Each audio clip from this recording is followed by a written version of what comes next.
Kwa nini Wakristo wengi kwenye eneo la uchumi wanahangaika?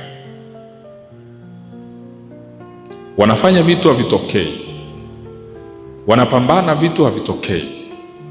Wakati mwingine sisi tumebatizwa, tumetoka kwenye asili ambazo zilikuwa zinategemea mambo ya jadi, na baada ya kutoka kwenye hizo asili mambo yetu yamekuwa magumu sana. Maana yake ni kwamba kama umejichomoa kwenye hizo asili usifikiri kwamba zitakuacha. Usifikiri kwamba zitakuacha kirahisi kwenye biashara. Usifikiri kwamba zitaacha kirahisi watoto wako. Usifikiri kwamba zitaacha kirahisi biashara yako. Usifikiri kwamba zitaacha kirahisi kazi yako. Zitakuwa zinakulaani.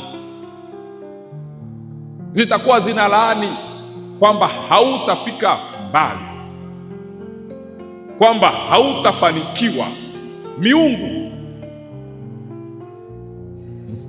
Goliath anamlaani Daudi kwa miungu yake. Maana yake hapo sasa, hiyo ni vita ya rohoni. Ametoka mwilini, ameingia rohoni.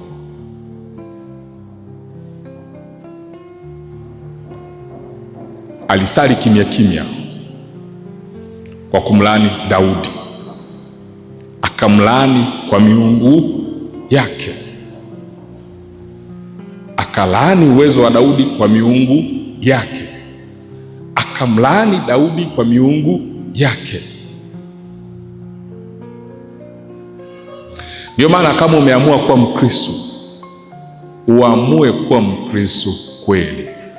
Lakini ukibaki hapo katikati hapo, kwamba hapa upo na hapa upo, utapigwa,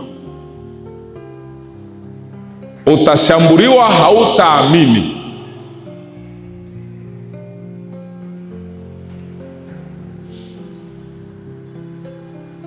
Unajua, mimi leo hauwezi ukaniambia kwamba yule mpiga debe wa pale stendi hafanyi kazi. Anafanya kazi.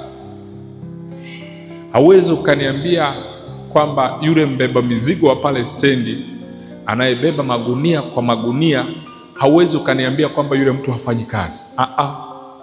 Anafanya kazi, tena nzito sana. Lakini kwa nini kuinuka kwake saa nyingine kumekuwa kugumu?